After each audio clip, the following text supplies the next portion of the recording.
Welcome back. Now we would like to resume the session. The first speaker of the afternoon session will be Dr. Kitano Hiroaki, President and CEO, Director of Research, Sony Computer Science Laboratories, Inc., Professor of Integrated Open Systems of Okinawa Institute of Science and Technology Graduate University. Dr. Kitano is the Deputy Chair of this working group. He will give a talk on freedom from space limitations and time limitations, another sub-theme of this working group. Dr. Kitano, you have the floor. Okay, thank you very much. We're going to talk about how we're going to get freedom on time and space, and let me show up my slide. Yeah, I can.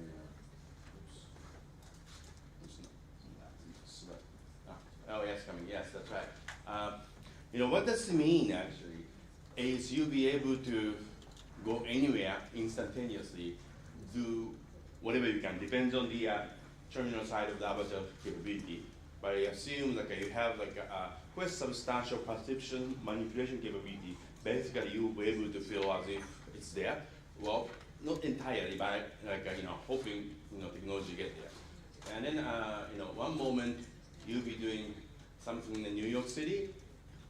Instantaneously, you'll be switching to the Buenos Aires, or probably as 2 hours later, you can do something in San Francisco, because the time zone changing, so you better to follow that. And then I go to Hawaii, and I go to Tokyo, and Beijing, and and going to Moscow or things like that you can do that.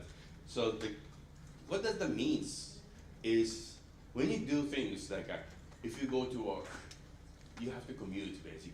And if you had a meeting, in the Nihonbashi, you have to come over to Nihonbashi because you have to physically move it. And how long you are wasting the time actually. Maybe you are enjoying, but at the same time, that time actually you are not producing anything basically. If you, the work time, it depends on what kind of job you have, that part is, or the commuting or moving around, you're not able to charge it. So if you're actually going for the leisure, that's fine. That's up to you. Right? That's travel is moving is a part of travel. You're gonna enjoy it. But in terms of efficiency, if you can actually charge your time, for example, every few hours that you spend in a movie around or commuting, that means that you get more income, like a 20-30% income up, because you have basically people use spending probably of course this is really dependent. But if you're commuting in Tokyo, 1 hour one way, that means 2 hours or 3 hours daily. That's the time you're actually spending in a packed train or driving, and you are not able to charge that time cost anyway. So you can either charge it, or either you spend it to do something else which you want. Okay, so that actually it means an economical impact is really big. That means productivity per capita instantaneously increased by 10-20%, which actually enabled Masayoshi Son's exponential curve actually. So this is really the solution.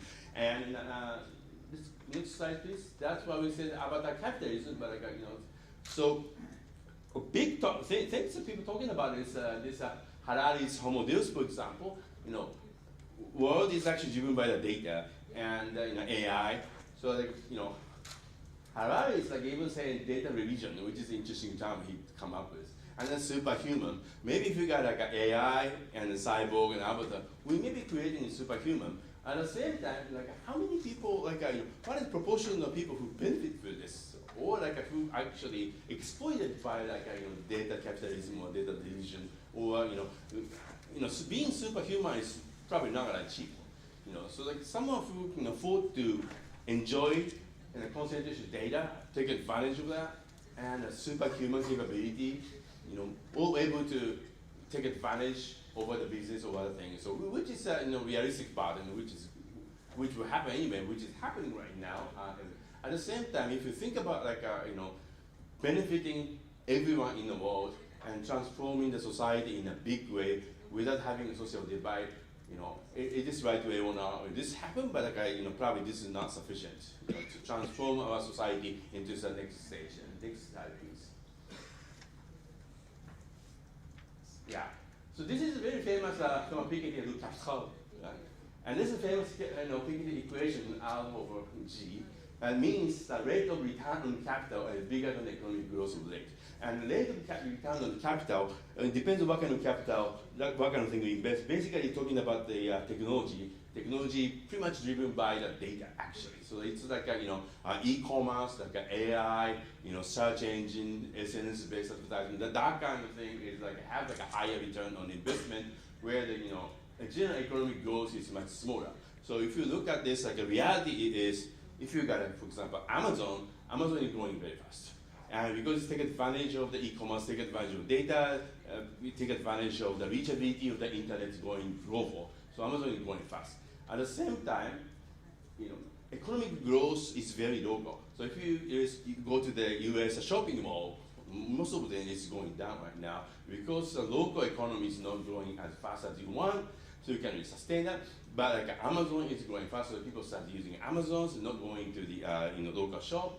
So the result is collapse of the cities, and that's what it says. This means equation means as much as we have a technology, as much as we have data-driven technology, which is the concentrations, very concentrated way of innovating or pushing the business.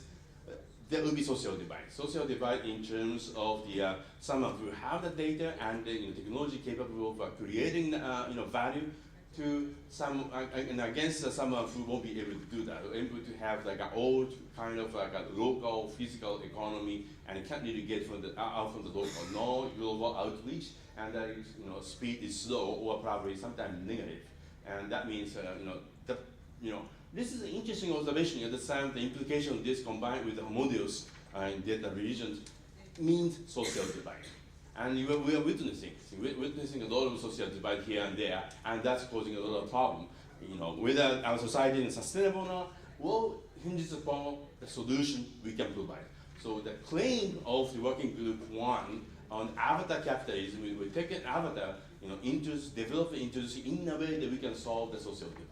And that's the big agenda on the avatar capitalism. Avatar is a social capital, liberating people from the limitation of the time and space and the capability, and bring the capability to where they want around the globe. Therefore, they will liberate from the limitations on the locality, physical locality, or any of the handicap or incapability or barrier they are suffering from, which prevent them from to go for outside.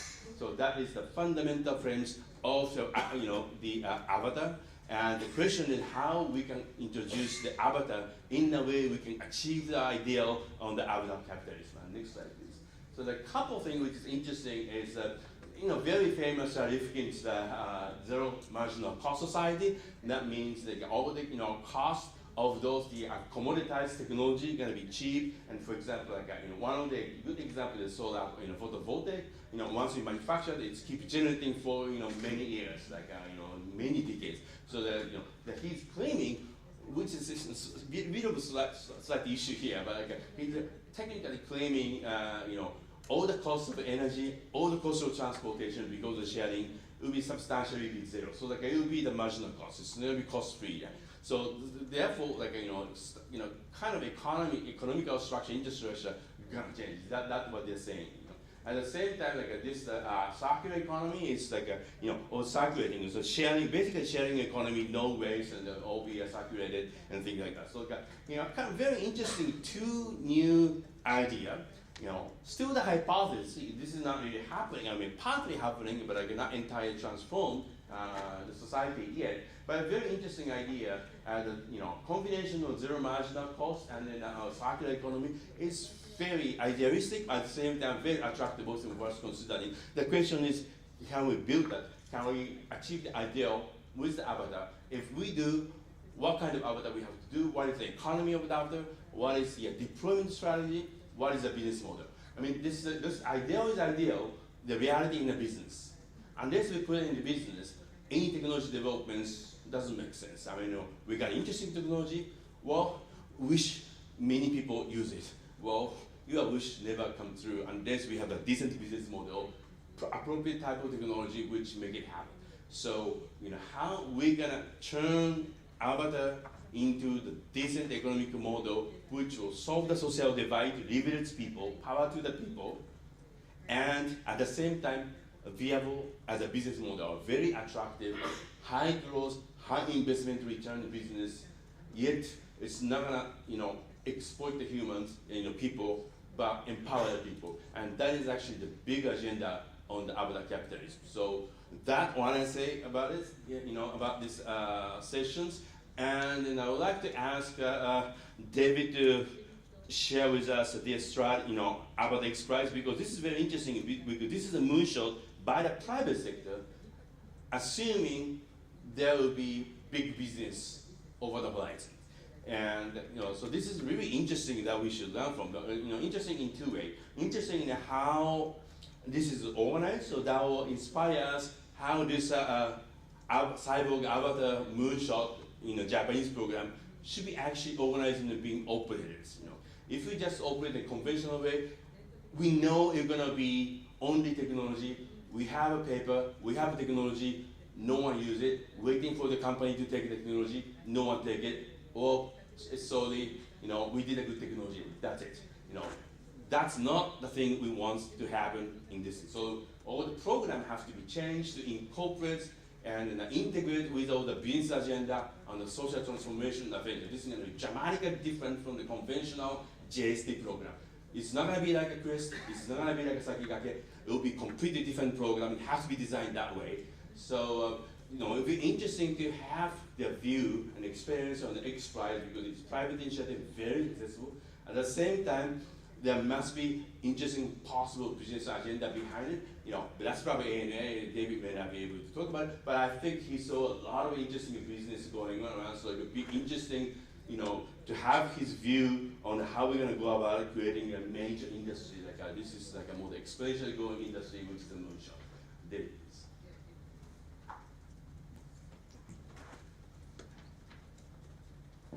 Thank you, KITANO. I appreciate the introduction, and there we go. And thank you to my host for having me here as a guest today. It's a pleasure to be here. My name is David Locke, and I work for the XPRIZE Foundation. I've been with the foundation now for about 12 years. I've worked on several different prizes, either leading or managing 7 different prizes across a number of different technological sectors, but this prize is of particular interest to me. I had sparked a relationship with ANA several years ago, and after working with them over the period of the years, we finally got to a place where we could launch this ANA Avatar XPRIZE. So 2 things. It's been fascinating for me to be here the past couple days as someone who helps teams achieve their moonshots on all the prizes that I work on. It's been fascinating to be here and listen to everybody's concepts on what a moonshot actually is, and then how you go about actually achieving that moonshot goal. So I'm going to spend some time talking about how XPRIZE achieves its moonshot goals, and then dive into the ANA Avatar XPRIZE. So by show of hands here, is anybody in the room familiar with XPRIZE? Have you heard of it? Anyone? There we go. I got a couple hands. All right, thank you. So at XPRIZE, we find areas of technology that are either stuck or simply don't exist, and we incentivize the crowd to develop solutions to those problem areas. So essentially, we run incentivized prize competitions for breakthroughs in technology. We offer up large cash prizes and invite teams from all over the world, from all walks of life, to come in and solve those problems. We don't care where you live, what your education is, what your specialties are, whether you're a CEO or you're a high school student. We're just looking for a solution to the problem and trying to spark ideas in our community. So the idea of running prizes isn't new. I don't know if anybody recognizes this gentleman behind me. This is Charles Lindbergh. And in 1927, he was the first pilot to fly nonstop from New York to Paris.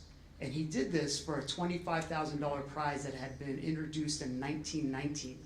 So between 1919 and 1927, dozens of different people tried this transatlantic flight, and nobody was successful. They had people that had a lot of financing and backing behind them to be successful, but they couldn't get the technology to succeed. Charles Lindbergh came seemingly out of nowhere with very little funding and very little experience, and was able to be successful in this competition and won what was then considered a lot of money, which was $25,000. So, XPRIZE CEO Peter Diamandis is a lifetime space enthusiast. He's always wanted to go into space, but he knew he didn't have the physical acumen to be able to enroll into the program as NASA and become an astronaut. So he said, how am I, just a standard Joe, going to be able to go into space someday? And he had the great idea 25 years ago of launching the Ansari XPRIZE. This was a $10 million competition that challenged teams to fly outside of Earth's orbit twice within a 2-week period of time and land back on Earth. At the time, it was crazy because there were no SpaceX's or Blue Moons or Origins. There was none of these space companies that we hear about today. And so he put out this call. Many teams registered to compete, and one team was actually successful, and that winning team went on to have their technology purchased by the Virgin Group. Everybody's familiar with Virgin Airlines, Richard Branson, and now today we have Virgin Galactic because of this prize. And now there are dozens of companies that are working on technology that will get people, normal people like us who can't be astronauts, into space on a reoccurring basis. So XPRIZE has launched a number of different prizes since then. Some of you may be familiar with our Google Lunar XPRIZE. This was a $30 million competition that incentivized teams, private teams in the private sector, to send a lander to the moon, deploy a rover, and send high-definition imagery back to Earth. This was a 10-year competition that was sponsored by Google. We actually had a local team here, iSpace. Some of you might be familiar with them. Wonderful group of guys that came here many times over the years to work with them.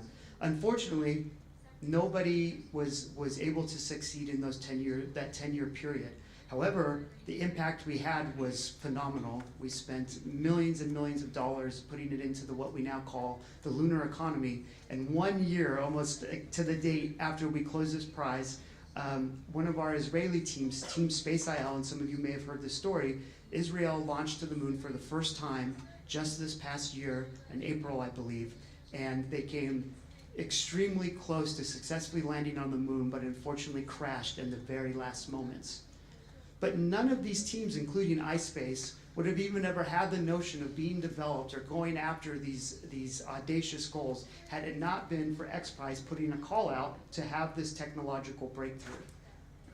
So I commend the Japanese government for having the same mind frame and try to incentivize and find the thinkers and the tinkerers and these people within the Japanese community to go out and solve some of these major world issues. Okay, there we go. Okay, so quickly, to date now, 25 years after the launch of the Ansari XPRIZE, we have now awarded 14 prizes in total. That's a total of $75 million that we've awarded to various teams throughout our competitions. We currently have 5 active prizes, including the ANA Avatar XPRIZE, which I promise I will get to shortly. We have $46 million in active prize purses available across these 5 prizes. And we're always constantly developing new Moonshot goals. So we're currently focused on prize domains of civil society, education, energy, environment, exploration, mobility, etc. And we currently have about $300 million of prizes in development. Okay, so I'm going to play a quick video. I apologize if anybody was in the room yesterday during our CEO, Anusha Ansari's presentation. She played the same video, but for some of those of you who weren't here, I think you'll appreciate this. And if anybody wants to go to sleep while this plays, it's about 2 minutes, so just wake up when I come back.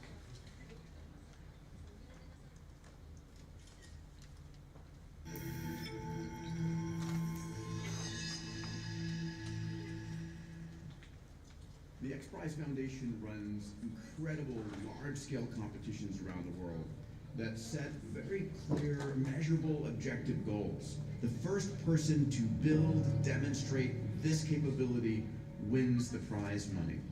And the world gets the benefits. Competitions and prizes can actually bring innovation to solve not just any problem, but really big, challenging problems. I think we're about setting a high bar, and we want to set a goal for people that's inspiring. It's also hard. When we're designing an XPRIZE, we're looking for something that is audacious and achievable. Goals that are far beyond where the industry is. Problems that the markets have failed to solve. To help people really now dig into their imagination, creativity is everywhere.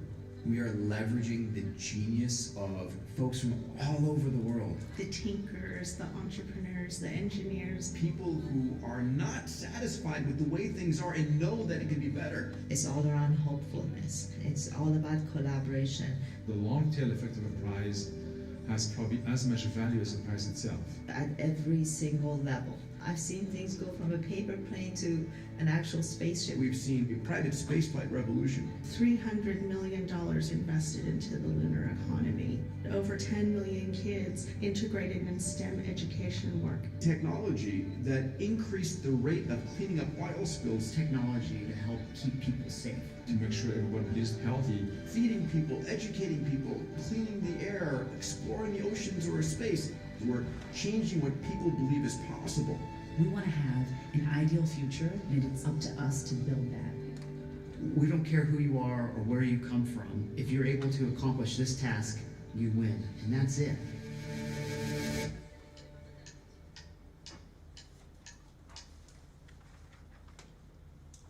Okay, I don't know who the bald guy there at the end was, but you can take a guess.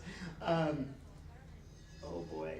There we go. Okay, so as you can see, we focus on a number of different prize areas, and we've had a lot of success. We've had some failures too, and I think that comes along with the territory. When you're focused on moonshot thinking and trying to have these audacious major breakthroughs, you're going to have a lot of failures, and there's a lot of different paths that the government here could take in terms of how they want to go about accomplishing these moonshots. And I'm not advocating that you take the XPRIZE model. This is just one of many, but it's worked for us, and I know we've made an impact on a number of lives, and I'm very proud of that.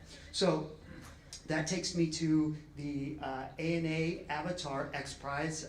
Everybody here is probably familiar with that acronym, ANA, All Nippon Airways, a Japanese airline, and this is a 4-year, $10 million competition focused on the development of a physical robotic avatar system that will transport a user's sense of actions, their movements, their presence, the actual feeling of being in that room, and your actions, your senses, and your presence. So the senses is big. So the idea that you have full sensory capability in that environment as a user, so you can hear, you can feel, you can see, you can touch, perhaps you can smell.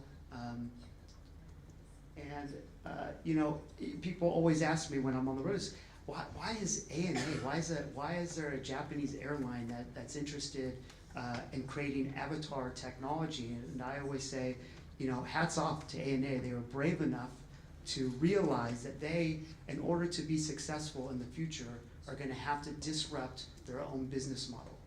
They acknowledge that people in the future aren't always going to want to get into a plane to travel thousands of miles to be somewhere. We see this as an opportunity to bypass the barriers of distance and time to create a more connected world. And the possibilities are endless. You could use this for human connection, you could use this to transport particular trades or skills, or you could do it to be an explorer, explore disaster relief situations or dangerous situations that may not be, you may not be capable of sending humans. So as a visual, when I talk about an avatar, this is personally what I see in my head, but there are many different forms, right? So this is one example of what an avatar could look like today. And what you see here is the user, right? He's got this headset on, and he's got these haptic sensibility robotic arms. And when this user makes a movement, this avatar here is gonna mimic those movements. And so of course what you see here is the user located directly next to the avatar. But the goal of this competition is obviously to spread these two apart. So this avatar could be back at home in Los Angeles, and I could be here in my user suit here in Tokyo, and the movements that I make in Tokyo, this avatar is gonna make in Los Angeles. And we're gonna increase that feeling by adding, again, the sense of presence and being able to transfer your full sensory capabilities. Again, in order to be successful, the teams are gonna have to bring in those senses, which is to see, hear, interact, connect. It's important that the user feels as if they are in that remote location where the avatar is, but equally as important is how does the recipient on that other side of the avatar feel? Are they comfortable with that avatar? Do they feel as if they're interacting with the intended user on the other side? It's very, very important.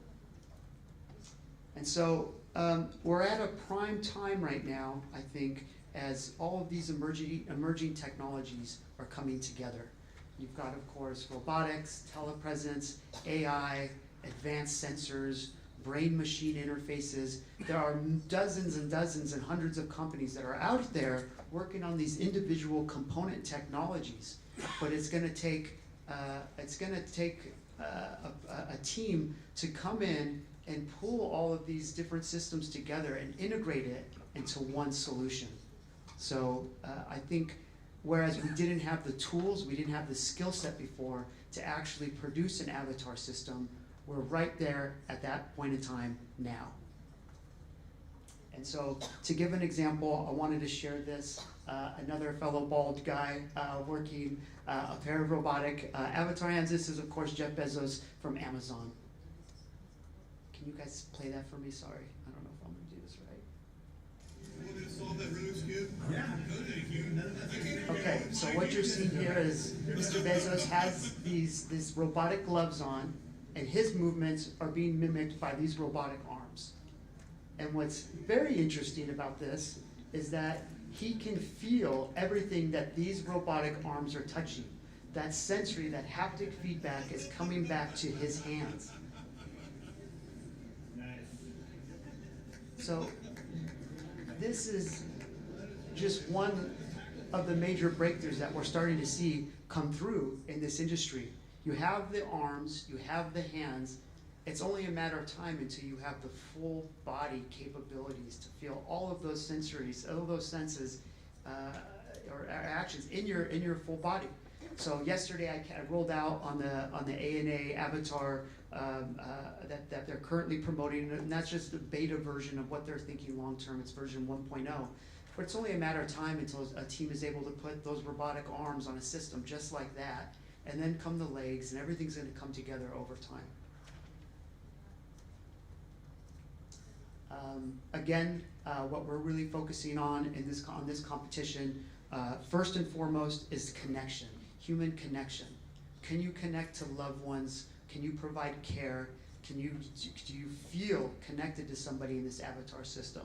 Number two, can you transport your skill set or your particular trade to a remote location? So if you're a worker, can you do your same work that you would do in your office or out in the field in that remote location? And lastly, use those avatars to explore your world, to go to places that you've maybe never been to before and always wanted to, or go into dangerous situations where you might not be able to send humans. So again, providing care, disaster relief is another possible scenario, and exploration. Okay, so to the nit and gritty stuff, competition stuff, this is really what I'm into. I'm actually, I'm not an engineer. I have no scientific background whatsoever. I used to make films. That was what I used to do in a previous life. And I came to XPRIZE because I wanted to make a change. I wanted to do something impactful. And as a project manager, I was able to apply what I know and what I do to these competitions. So one of my favorite parts of working on these competitions is finding the teams who are actually going to compete, going out into the world, recruiting those teams, bringing them in, helping incubate their concepts into actual feasible solutions. So the ANA Avatar XPRIZE, we closed our registration at the end of September 30th, 2019. We closed registration with 99 teams from 21 different countries. These are the countries represented here that signed up. As you can see, and this tends to be the case in XPRIZes, at least for the time being, and I hope this changes. Predominantly, we've got 40 teams in the lead there coming from the United States. But second, and what I love to see this, is we've got 15 teams from right here in Japan.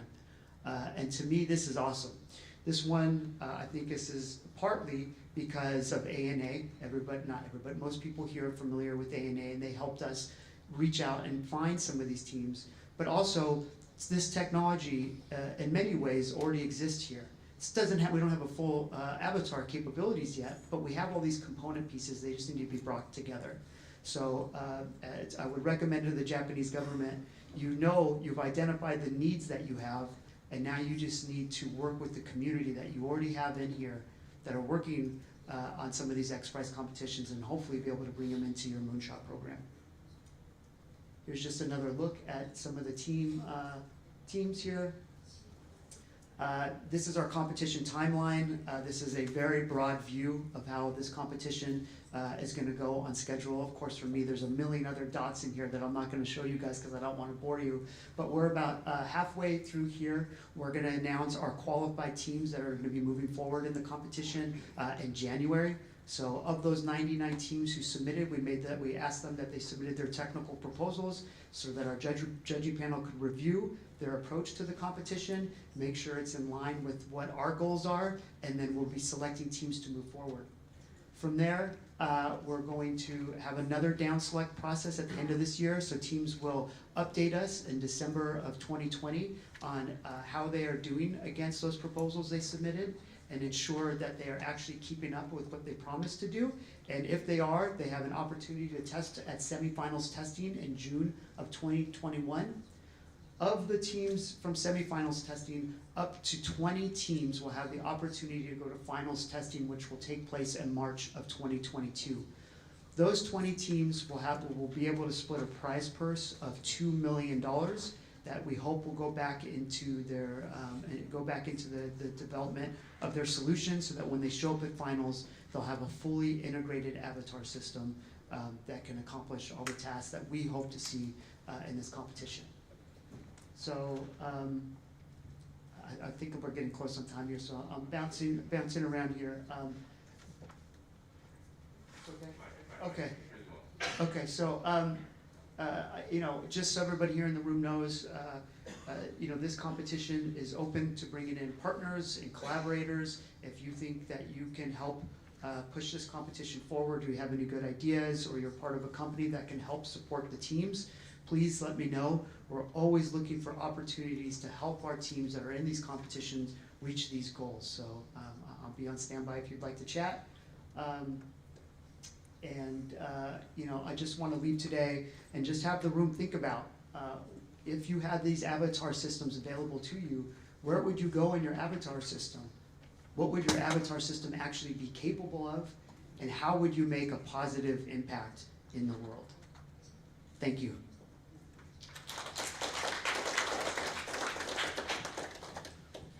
Well, thank you very much, David. Do you have such? Yeah. Okay. Let's go for it. Could you switch? So I'm Masahiko INAMI again. So let me show you one of my experience last weekend. So I had the opportunity to attend the first virtual reality conference in virtual reality. So one Japanese graduate student established this conference, and so I had the opportunity to give a keynote talks there in virtual reality. And so we had some pictures with audiences, and some students attended from Osaka and Nagoya and some other places. So all was a lot of prefectures in Japan. And so we discussed and enjoyed how many things. And so what's the unique point is after presentation session, we also had a poster session so in VR chat. And so some people provided live demo by using virtual reality. So I need to ask you why we still have physical conference here. maybe in 2025, maybe we must have this kind of session in virtual reality. And this is, we just started this kind of avatar, cybernetic avatar life or cybernetic avatar conference. Maybe this is one evidence. So why need to start this kind of challenge? Thank you very much. Thank you very much. Thank you very much. This is interesting in reality. Okay, so very interesting, presentation of David and interesting case on from the INAMI-san. Okay, so well, how it's interesting as the question that David is.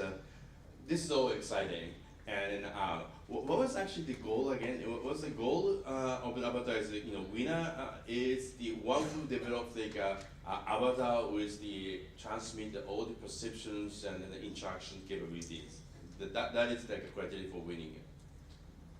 Check. So that's correct. So the idea is a $10 million competition for teams to develop a physical robotic avatar system that can transport the user's senses, actions, and presence to the remote location in real time. So as in all XPRIZEs, we've brought on an advisory board to help guide us through this process, as well as a series of judges who are helping us develop the scenarios and the tasks and the judging algorithms by which we'll assess whether or not the teams met those goals. And this competition actually is one of the few that takes on, typically our prizes are much more objective. This one is a little bit subjective because how do you grade how a user or a recipient actually feels interacting in that remote environment? It's very interesting. Yeah, it's that's what I thought. I thought oh my god, this evaluation is tough. I mean, it's like yeah. The other ones like a lunar challenge or that. It's very clear. You go to the moon. That's easy. Yeah. I mean, easy to hard to dump, but statements is very clear, right? Yeah. But this one is evaluation is gonna be a bit complicated. Yeah, it's a great catch. So this is again the first time at XPRIZE where we've had a competition that took this subjective approach. And the way that, and I didn't bring it up, our scoring algorithm, the way that we see it is that we are putting the most weight on the user experience, second, the recipient experience, and then thirdly, the avatar capabilities. Yeah. Well, how is it able to perform and do some of the more standard robotic tasks? But this is really about capturing that connection and the more of the sensory side of things. Right. So it's interesting. At the same time, you have a vision of using avatars of disaster rescue or remote healthcare and all that.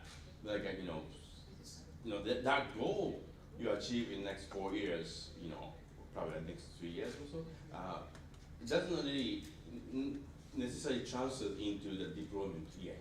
So there's a gap between what you actually show, like exploration on disaster rescue, to what you achieve by the end of the current session of the ANA Avatar Challenge.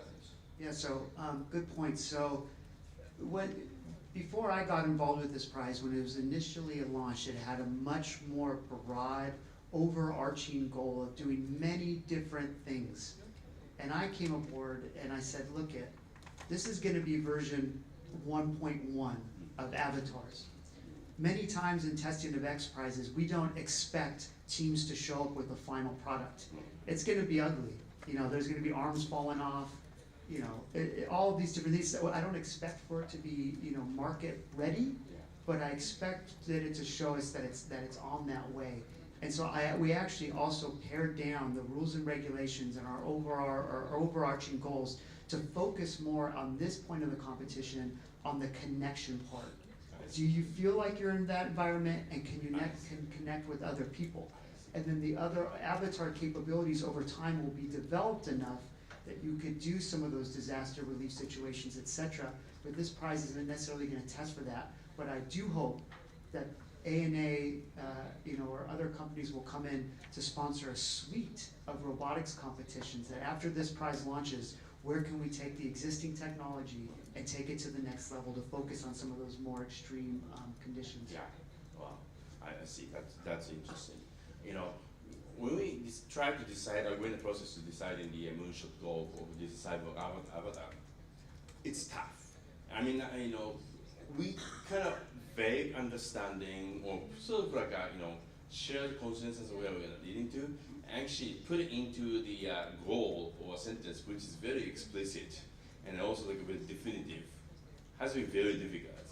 We know we're gonna have, for example, avatar to be able to do almost everything we want to do in a daily life or at the workplace and remotely. But at the same time, like if we just do that, it looks like a nothing like a high impact. I mean, it's really impact. If you like the sentence like that, yeah, okay. Doesn't look very special, So to overcome have like a more inspired imagination and technically challenging and still feasible has been a bit, a real challenge. And still, I think we're challenging how to actually finalize. Right. I think, some of the things, as I go around and I do these workshops and we try to get different ideas of what these avatars could potentially be capable of, what I find a lot of times is people want to tie it back to social issues, which is something that I really appreciate. Yeah. So, for example, and I don't know if the perception would be the same here in Japan, but in the States, somebody had recommended that you could potentially use avatar systems to put into the penitentiary systems so that prisoners who are perhaps looking to re-enter real everyday life could use these avatar systems for a few years before being released, just to experience what it's like to be back in society and actually engage and work with people. ANA actually did a really interesting experiment where they found a group of individuals that were bedridden, and they actually used an avatar to become in the service industry in restaurants and actually wait on tables and do different things using just the controls on their computer. And so there's some of those social aspects. And I'll give one more example. One that I really like is and we talked about it today at lunch too, is there are music festivals and social events that take place around the world that I can't always go to. So perhaps I want to go see my favorite band play in Dublin, Ireland, and I'm in Los Angeles and I can't go to that concert. The idea of being able to get into this avatar system and actually be able to walk around this concert venue and hear the music and feel the sensations of actually being in that room, if we can make that an alternative to actually attending there, and as we talked about at lunch, making it more attractive to even be in the avatar system, make that system even better than being there in person. That could be very interesting. Perhaps you have elevated hearing or sight or touch, different sensory capabilities that through AI and robotics could advance those senses. I think it could be fascinating, bring some of that more general mass appeal. Right. Well, thank you very much. Yeah, that's great. INAMI-san, you've gone through this experiment. Yes. Yeah, and what was the reaction? What are the shortcomings? So most important point is many students who live in outside of Tokyo, they usually complain. So most of this kind of important and unique event usually held in Tokyo. Also, this is great opportunity to come to such an event through internet. But it has already expanded their experience.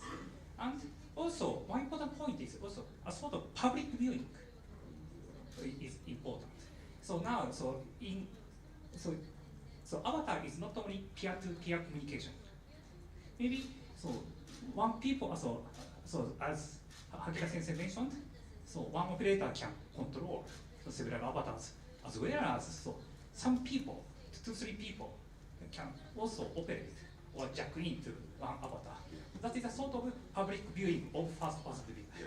And sharing experience can also connect each other and enjoy somebody's experience. You are able to join this top football player and you can share the experience. That is also exciting. I think that's interesting because that's many use cases, and I think when you do this kind of thing, you have to take it to the extreme and see what happens, and try to get inspiration. At the same time, do it right away and see what happened, and then actually didn't think about it. So one thing about this ESN symposium is we ask ANA to deploy like 35 avatars, like as many as they have. You know, one reason is actually, you know, I kind of asked this, arranged this.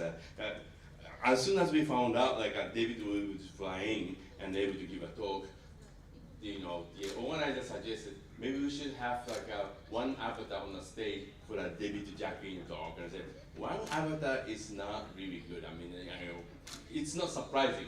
People saw that, you know, so that's not interesting. And I asked, how many avatars ANA have?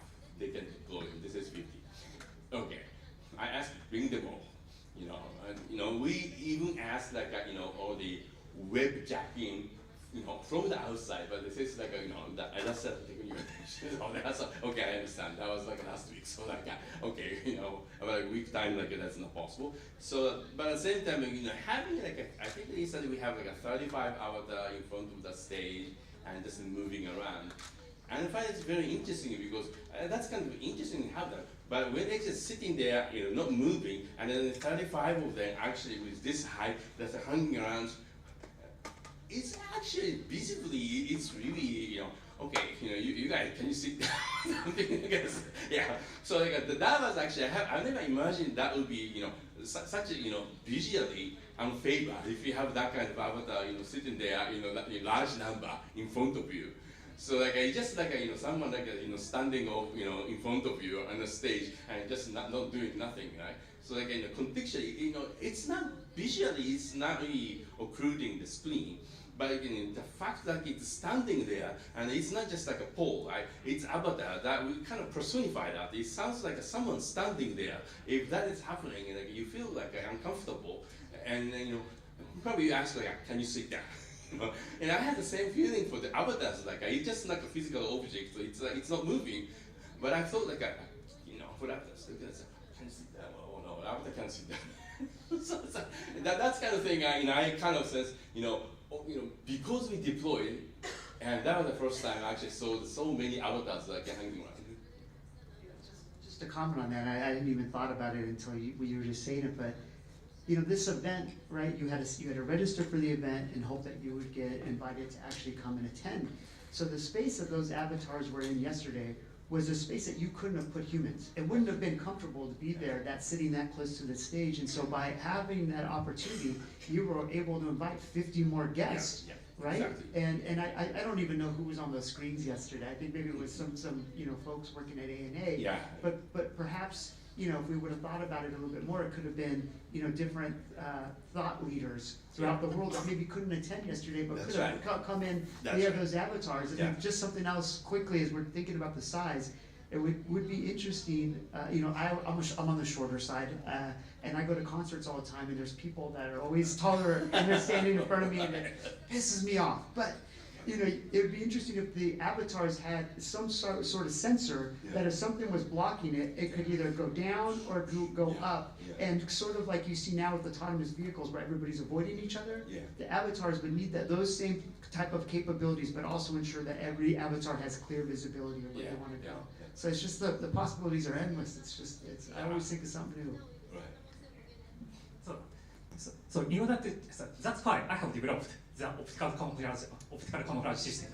And we are able to erase avatars. So an important point is so we can adjust appearance of avatars or our doubles. That's fine. So just developing so human robot is not enough. Maybe we have a lot of options. We are able to use some 3D display type avatars or jack into some bodies, so such as Professor Rekimoto developed. That's fine. And we can also use maybe cat type avatar or bird type avatar. That is much easier or much exciting sometimes. That's fine. So maybe we don't have to focus on only one human avatar. That's what I wanted to say. I think it's a great point. I mean, avatar actually enable you to experience the things you can. I mean, it doesn't really have to be the personified or the human kind of avatar. You can jack into the bird avatar or other things. You know, yeah, I think that's great. Yeah. camera, you will see your body color changing, right? You know, so I don't know what the point of that is. And I'll say that we are not being prescriptive on what the team's fully integrated system will look like. Yeah. We have suggested that there might be tasks or scenarios where you want to have a human presence there, and that might be difficult to do if you're not in a human form. I think humans react to other human-looking things a little bit more comfortably, but I want to be open to all these different ideas, and I think that's absolutely feasible, that it could take different body shapes and forms and have maybe take on some of those special skills of like a bird. You know, I mean, that's fascinating. Yeah. I mean, interesting. If you have all the position and point of sight different, I mean, you see the very different view. Like if you look at from the human height in the floor, you don't see much of the floor from the top. But like if you from all the cats and dogs, you look at 20 centimeters or so, then you see that all the dust in the floor. You know, that's very different kind of view. You don't notice that from the side. It's optically it's very difficult, but like with this side you see a lot of stuff. That's it. So before finishing, like I think we have 10 minutes, 8 minutes to go. If there are anyone who want to ask a question, so we'd like to take that. Like it will be a bit of an interactive session at the end. Like anyone have any question on this? No. Yes. Okay. Thank you, please. So the term Moonshot reminds me the Saturn rocket. Yeah. So launching the Saturn rocket is very spectacular, and it attracts people all over the world. Yeah. So my question is, what kind of things is so spectacular and attractive in the field of human augmentation? That's the question. Yeah, that's an interesting question, actually. What's something significant? Now, Saturn is actually, we feel the energy and sound, it's big, and going out of space, and that's, Developing a giant robot is also one possibility. Oh, giant robot. Yes. Giant robot, the Gundam. Yes. Gundam and shoot Gundam into the space. Yeah, we can jack into the space. Yeah, okay. Yeah, that's right. I think it's the working group 3 talking about robot in the space, I guess. So then we can actually have the robot as a part of the avatar, and then ask JAXA or SpaceX use the Falcon Heavy to launch that. And we had a fight in the space. Yeah, battle in the space would be interesting. Yeah, and that's an interesting part actually. That's something we haven't touched on, and I don't know that it answers the question, but is some of the use cases for the avatars outside of this planet, right? So I think the universe becomes a possibility with these avatars. So we're already seeing that they're sending robots to the International Space Station to help assist with work there. And many of the different space programs from Russia and the US, etc. And I do believe Japan has a robot that they're working on or have sent up. And if you could send these, if you could make them sustainable and send them to a different planet, and you as a user could then have access to the moon or to Mars or to wherever we're sending currently rovers, if you could perfect the avatar technology in that way, you have an opportunity to explore outside of this world, and I think that's really, really interesting. Yeah, well, I think in a way like this going rocket round Saturn V, we're excited that we see visibly we're exploring the frontier. We're going to the space, and that's actually excites us. That thing is like, what is the frontier for the avatar? I think that would be the key issue, I guess. Cyberspace. Cyberspace. But like a cyberspace, people just browsing in cyberspace as well. What would be the kind of space that they were exploring?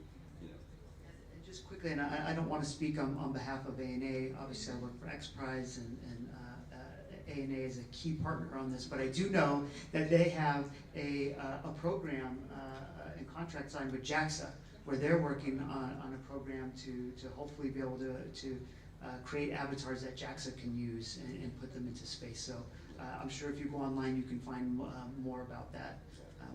That's right. So I think at the same time, like this cyborg avatar challenge, basically trying to create technology which actually I've seen in the Ghost in the Shell, in the Kogakido Dai. So that is the kind of technology we're going to build at the end of the day. So like for that generations, creating a cyborg, creating an avatar, creating a real, the technology that we'll see in those movies like Avatars and Ghost in the Shell and Star Trek and Vogue, for example. That itself will probably excite us.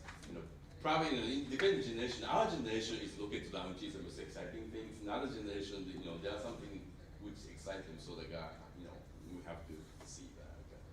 Well, I think we can take one more short question and go. I'd like to. I'm from government actually.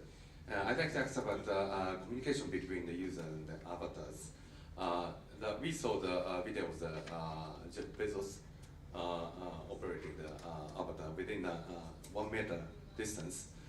Even within the 1 meter, there were several delay of the moving of the avatar. So if it's like between the Tokyo and San Francisco, there must be the more delay there, and the delay of the moving of the avatar limits situation that we can use avatar, like the severe condition, under the severe condition like the fishery or the military situation or the surgery.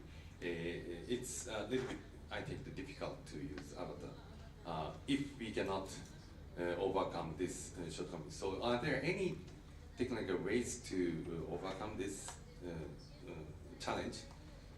That's my question. Yeah, I think let me start with this and give. Basically, we're gonna have autonomy. Avatar, all the delay is inevitable. It's basically a physical limitation. Of course, we can shorten it, but we're not gonna be eliminated because the speed of light is a limitation. There's a physical limitations. How much are we gonna delay that? So like latency problem is not going to be solved. And there's a lot of things about quantum communication, but if you actually do the quantum entanglement, the amount of information you can send is very limited. It's probably not good for the avatar. So I think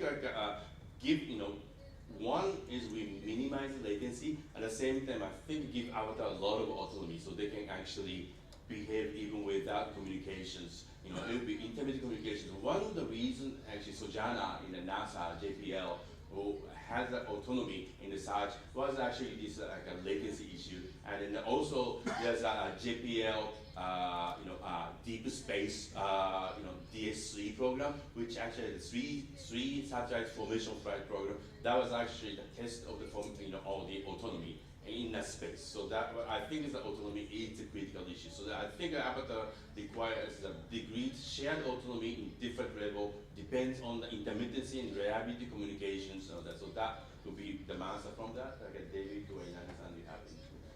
So one possible idea is prediction. So my colleague, Professor Shinoda and Professor Makina has developed 0.5 second prediction of our behavior by using deep learning system. And 0.5 seconds is short. However, that's much enough time compared to traveling of light speed of half diameter of the Earth. I think that is one possible idea. Yeah, and again, I'll just remind the room that I'm not a technical person, but a couple things here. One, I do think absolutely we have to minimize the latency issues, and I think with the incoming 5G will hopefully help minimize that. But something I want to point out is that this system, the exact system that we just saw there, before that video went viral, there was when this consortium of companies who made those robotic arms in partnership with ANA, when they launched that earlier this year, there's a video where a reporter is in San Francisco with the user interface, and those exact same arms are in another country, and I forget which one, and he had the exact same sensory capabilities. So yes, there was a latency gap, but he was controlling it. It wasn't Jeff Bezos, it was a reporter. He was moving his arms, those arms were moving, and he was like building a Lego set. He could feel the Legos and he was building it.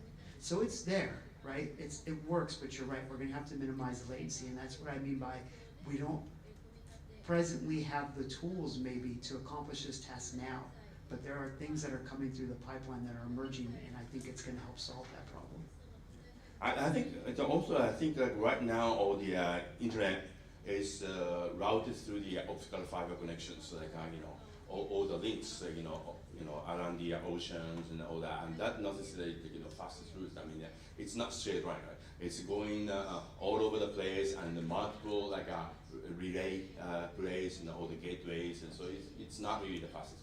So one of the possibilities which actually my lab in the Sony is working on is actually direct space laser beam communications. So we already have a system on the International Space Station, so this is public information, and using a laser to directly communicate in between the ground station to the International Space Station, or if we deploy this in the low orbit satellite, like something like a Starlink or hundreds of satellites, and it's a small system because it is a system. We can go with a direct link in between the space and the ground, so we can actually have it filtered. So if you reserve specific band of that, you can actually beam up, 2-3 hops the other side of the planet and beam down. I think that would be the fastest, less latency, minimum latency communications, because that will be geometrically the shortest path you can build. Okay, so I think we are running up the time. I think already 2 minutes past. So I think we're going to close this session. Thank you very much. Thank you very much for participating. INAMI-san, David, thank you very much. Thank you very much, Dr. Kitano, Mr. Locke, Professor Inami. We will now take a short break. The next session will begin at 2:30. Thank you.